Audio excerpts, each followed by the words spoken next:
Le tout premier arrêt, c'est autour du livre Les Tendresses Fauves. C'est un livre de Yvonne Mozzo. Mais qui est-elle? C'est une jeune dame, elle est secrétaire de direction, elle passe son temps entre le travail et sa fille. C'est une passionnée de littérature, elle se jette dans l'aventure de l'écriture par Les Tendresses Fauves, son tout premier roman publié en France, réalisant ainsi l'un de ses rêves les plus chers. Chère dame, bon après-midi et bienvenue sur Le Point littéraire. Bon après-midi Jacques, bon après-midi aux auditeurs. N'hésitez surtout pas à vous rapprocher du micro pour parler à ces auditeurs qui sont à l'écoute en ce moment. Votre livre a été présenté il y a seulement quelques heures, pour ne pas parler de jours. Après la présentation, quel est l'état d'esprit de l'auteur que vous êtes? C'était quand même le premier essai. Oui, tout à fait. Ce fut une belle expérience. Nous verrons bien par la suite si je continue ou pas.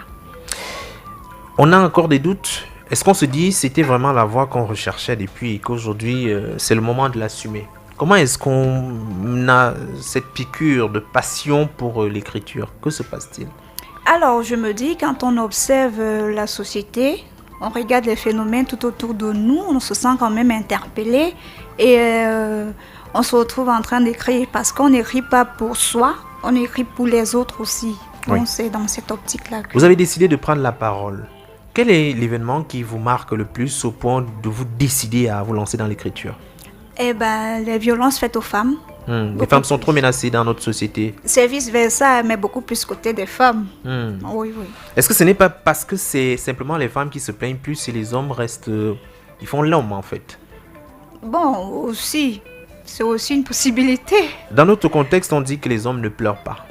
Donc du coup, ils sont obligés de rester mieux, même lorsqu'à l'intérieur, ça ne donne pas. Mais il y en a aussi qui pleurent. Hein. Ah bon? Bah oui. J'en ai pas beaucoup rencontré, peut-être que vous allez m'en présenter quelques-uns. Non, pas pour le moment. Les Tendresses Fauves, c'est un titre quand même qui parle comment les choses agréables, c'est-à-dire les tendresses, peuvent être en même temps dévastatrices. Alors, du moment où il y a challenge, c'est-à-dire... parce que dans mon livre, c'est ce dont je parle d'une histoire d'une jeune dame Oui, Lise. Lise, qui décide d'abandonner ses études pour se lancer dans un amour salvateur. Et malheureusement, force est pour elle de constater que les choses ne sont toujours pas comme elle espérait. Et elle est soumise à des traitements physiques, psychologiques. C'est une femme battue. En quelque sorte, oui, mais pas que physiquement, mais mentalement, psychologiquement, oui, tout prend un coup. Et dans ce sens-là, le fait qu'elle ait vécu l'amour au départ, la tendresse, l'affection, tout ce qui va avec le beau, c'est ça qui est le côté tendre dans mon livre. Oui. Maintenant, le côté fauve, il apparaît quand son compagnon utilise des moyens un peu forts, comme je le disais, des violences physiques, des violences psychologiques. Et puis on se demande, est-ce qu'il n'y avait pas un piège? Comment est-ce que quelqu'un dit aimer quelqu'un et par la suite maltraiter la personne? Donc c'est ce côté fauve-là que je ressors. Il faut dire que ici, Lise se met avec quelqu'un, elle fait le vieux reste, avec un camarade qu'elle a connu en 6e. On a souvent l'habitude de dire que le véritable amour, c'est sur les bancs au lycée. Mais pour votre cas, c'est pas le véritable amour là. Parce qu'au lycée, c'est tout autre chose. On n'a pas la vision des choses quand on devient adulte, quand on devient grand. Il y a l'emploi qui s'ajoute dans la vie, il y a les finances et puis tout devient... ça fait que d'autres personnes prennent la grosse tête en fait, ce qui fait que c'est complètement différent. Le poids des responsabilités amène les uns et les autres à changer. Tout Ce n'est plus le camarade de classe qu'on connaissait qui nous gardait des petits chocolats, des petites fleurs, sans complexe. Oui. Maintenant c'est la responsabilité, il faut assumer. C'est tout un projet. Oui, tout à fait. Le corps qui a pris du volume, la beauté, l'éclat de la peau. On se dit que les petites filles peuvent te voir à gauche, à droite. Est-ce que Lise, elle vaut vraiment la peine? Lise a décidé d'abandonner ses études. C'est une très mauvaise idée dans notre contexte de dire aux femmes qu'il faut aller un peu plus loin, le plus loin possible, pour éviter demain d'être peut-être dépendante d'un homme qui va vous malmener. De nos jours, oui. Je dirais que c'est une mauvaise chose. d'abandonner ses études pour suivre un amour. Et bien même aussi, pourquoi? Parce qu'il y a des possibilités que tu puisses rencontrer quelqu'un et qui t'assume, qui prenne la responsabilité de te garder. C'est-à-dire vous assumez, c'est-à-dire quoi en fait? C'est-à-dire, il vous dit, laisse tes études et je vais prendre en charge toutes les responsabilités. Je vais te payer, te donner ton argent de poche. Je vais te mettre aux petits soins. Pas besoin forcément d'avoir son argent. Mais c'est toujours bon que la femme ait son propre revenu. Ça, c'est très important.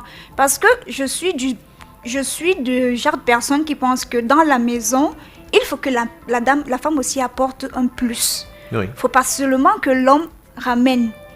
Donc, mais voilà. dans le contexte africain, on sait très bien que la vie devient de plus en plus difficile. Quand l'homme sort, il a l'impression que le poids de la responsabilité repose sur lui tout seul. Lorsque la femme sort, il y a également des dangers.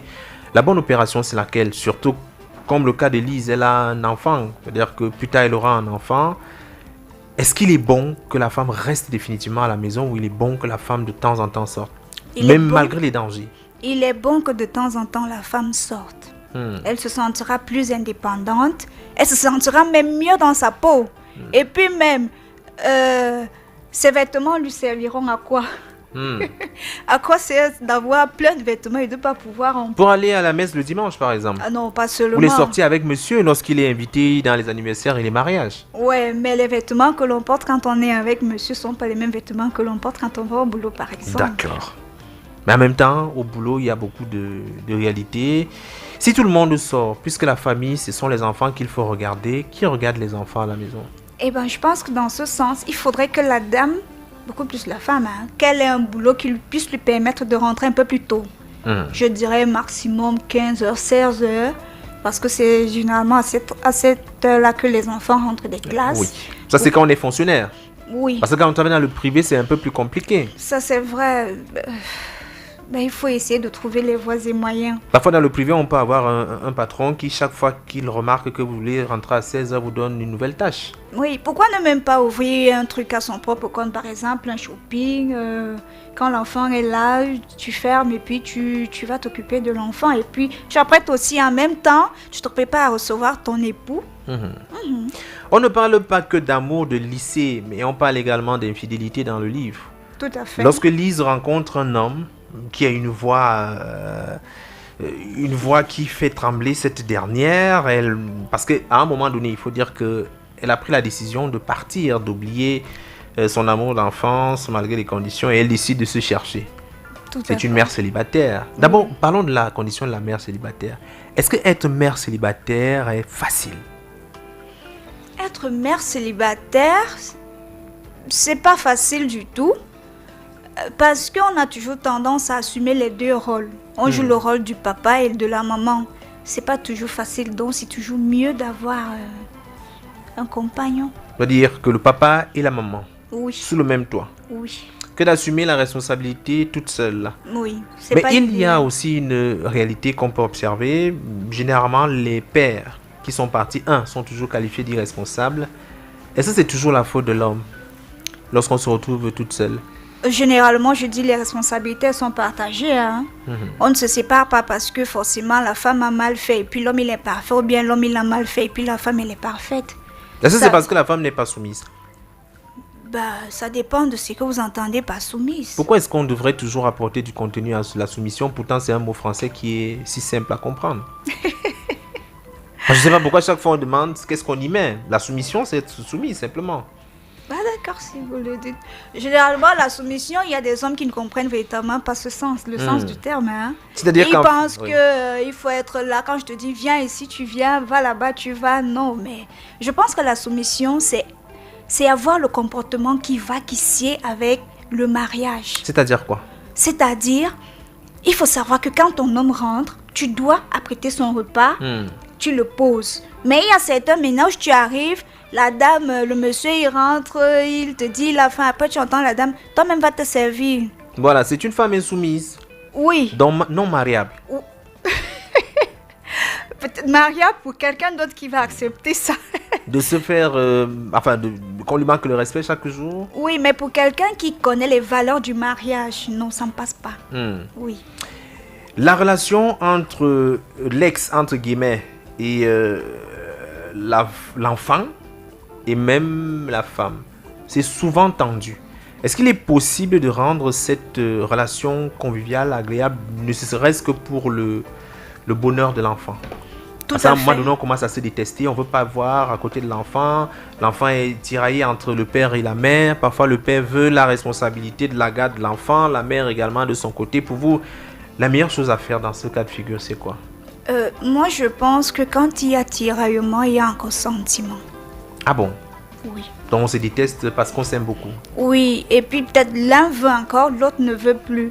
Mais si vous vous êtes séparés, après la séparation, oui, il peut encore avoir des tensions, mais après un certain moment, normalement, vous devrez passer à autre chose.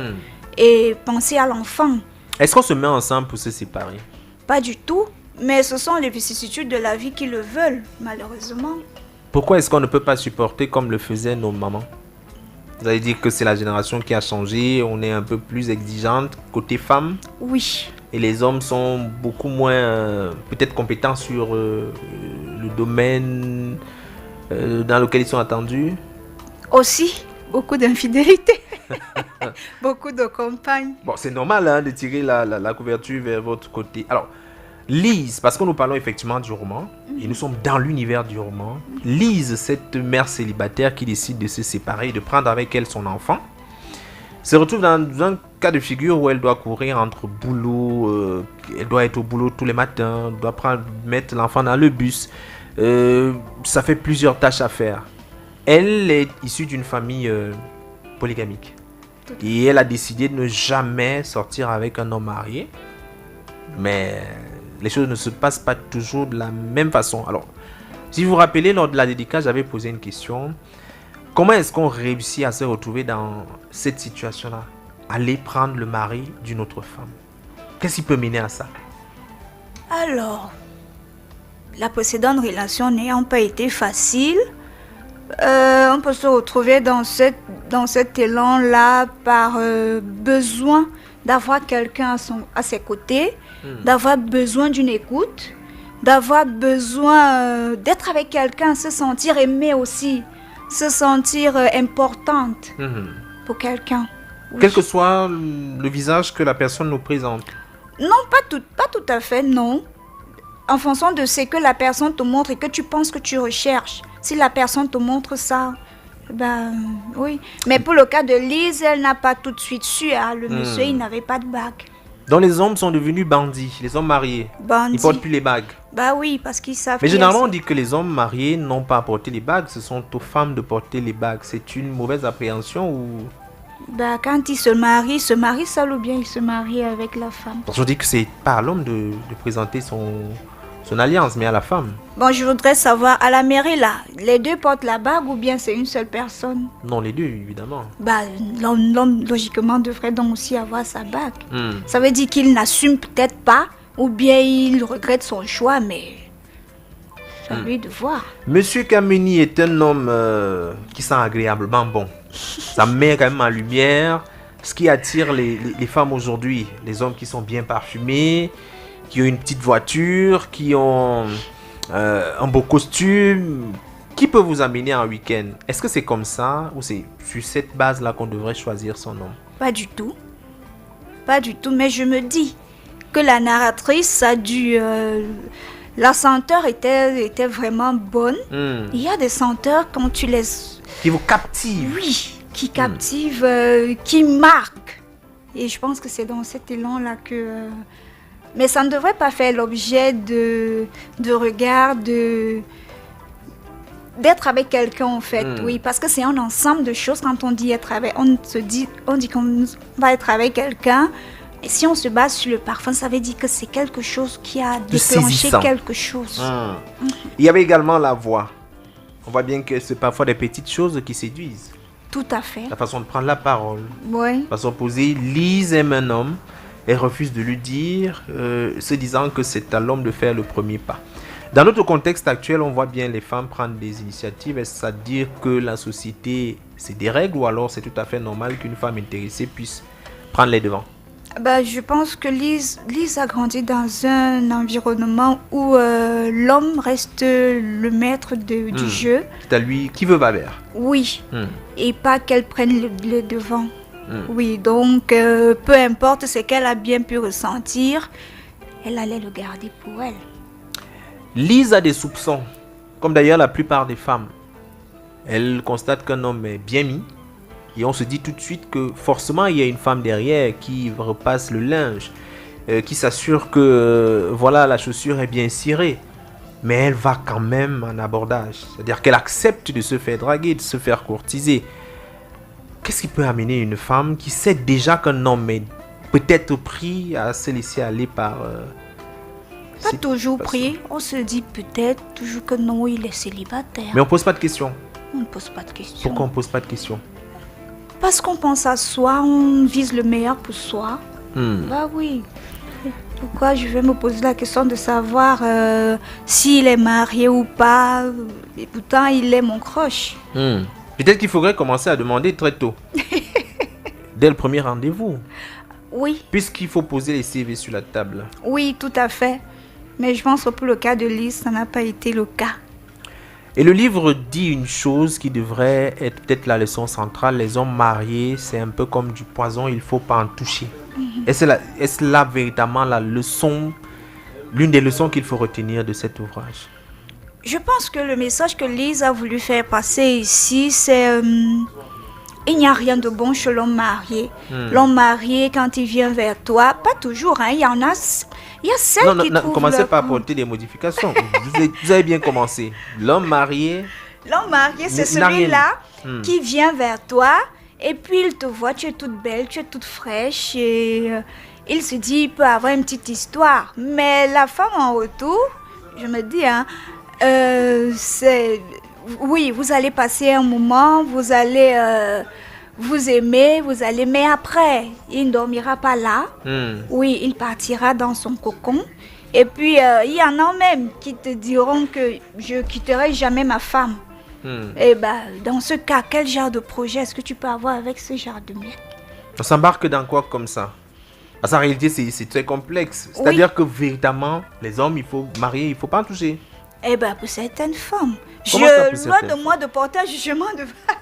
Parce qu'en réalité, lorsqu'on sait très bien que c'est un homme marié, ça veut dire que cela ne va déboucher sur rien de concret, oui. puisqu'il est déjà marié. Mais il y en a des femmes qui s'y plaisent. Elles savent que ça ne débouchera à rien, mais elles y vont. Oui. Pour être le deuxième, troisième bureau. Peut-être même rien. Est-ce que cela ne participe pas à la banalisation de l'infidélité? Oui. Aussi. Oui. Je pense que oui. Mais oui. Pourquoi non? L'amour se nourrit. C'est ce que le livre nous indique aussi, avec des petites balades. Monsieur Kamini, moi j'aime l'appeler comme ça, j'aime pas Raoul. Parce que le personnage en question s'appelle Raoul, monsieur Raoul Kamini. Lui, il sait que de temps en temps, il peut amener Lise dans le Grand Nord pour aller découvrir, peut sortir un peu de la ville, aller dans un coin où c'est seulement les chants des oiseaux qui bercent les oreilles. Donc aujourd'hui, c'est un peu comme parcourir la carte du tendre. Est-ce qu'on dit il faut ces artifices-là nécessairement pour consolider une bonne relation? C'est pas toujours pour consolider, c'est pour faire, c'est-à-dire ces endroits-là généralement apportent beaucoup plus de paix, beaucoup plus de calme. Entendre les bruits des animaux. Ici en ville, il y a beaucoup de bruits de voitures. Et puis là-bas, tu dors, tu entends les petits bruits des animaux, les bruits de l'eau. C'est calme en fait. Oui. Mais c'est pas pour consolider une quelconque relation. On y va pour passer un bon moment. Mais tout ça contribue à ce que le moment soit bien profitable. Les tendresses fauves, Yves Medjo, vous nous dites que l'amour est parfois salé et sucré. L'amour est parfois salé et sucré, oui. Salé quand ça ne donne plus, salé quand il y a violence, salé quand il y a bastonnade, que ce soit physique, psychologique. Et sucré quand il y a amour, il y a alchimie, il y a paix. Oui, tout à fait. Tout ne peut pas être rose tout le temps. À partir de quel moment on se rend compte qu'il faut tout abandonner? pour la femme qui est peut-être battue, traumatisée psychologiquement? Du moment où on a épuisé les moyens de recours pour amener l'autre. Ça peut être une thérapie de couple qui n'a pas marché. Une thérapie de couple en Afrique? C'est-à-dire que peut-être faire recours aux parents? Oui. Pourquoi ne pas? Oui, beaucoup plus. Des réunions familiales pour amener l'un comme l'autre à la raison. Du moment où toutes ces voies-là sont épuisées et puis on manque de force, on manque d'agnac, et puis on se dit, j'ai plus rien à donner.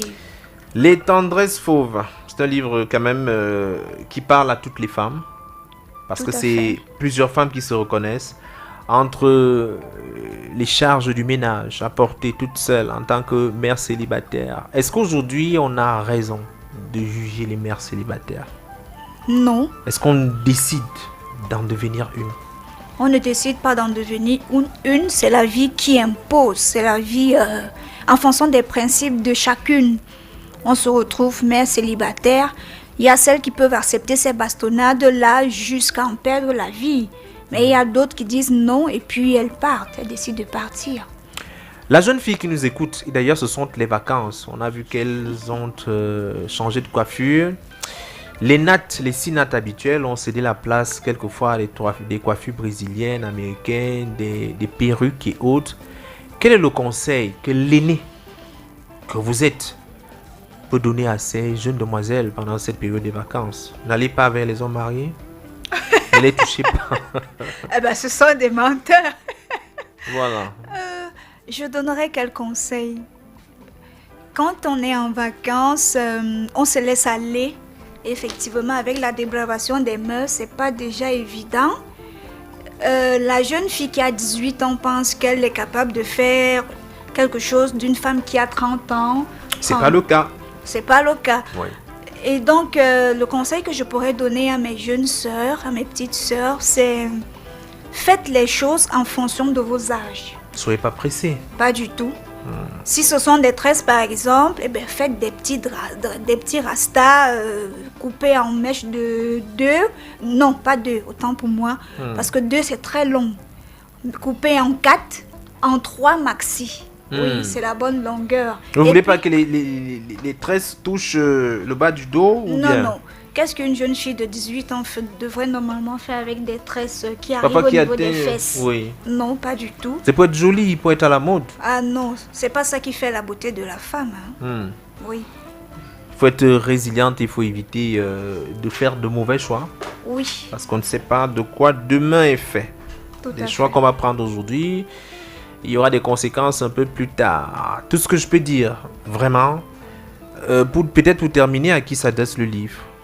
Le livre s'adresse à l'homme, s'adresse à la femme, parce qu'il y a des hommes battus, il y a des femmes battues, des personnes qui se sentent, qui n'ont pas la force de trouver les moyens de s'en sortir, d'aller de l'avant. Fauve aussi ici, c'est une façon pour tout un chacun de trouver les voies, la force en soi, de continuer à aller de l'avant. Merci Yvonne Medzo. Le livre est disponible un peu partout. Est-ce qu'on peut l'avoir sur Amazon et autres? Tout à fait, c'est disponible. Sur Amazon. Et si les auditeurs sont bien intéressés, ils viendront vers nous et on va les rediriger vers vous. D'accord. Félicitations et on espère que ce ne sera pas le dernier livre. Merci. Parce que vous avez beaucoup d'imagination. Vous savez bien raconter cette belle histoire. Merci. Royal FM. Vous êtes fatigué des coupures d'électricité? La solution c'est avec MTN Energy. Une lumière sans limite pour tout le monde. Retrouvez les kits solaires dans les agences MTN et les boutiques partenaires avec une garantie de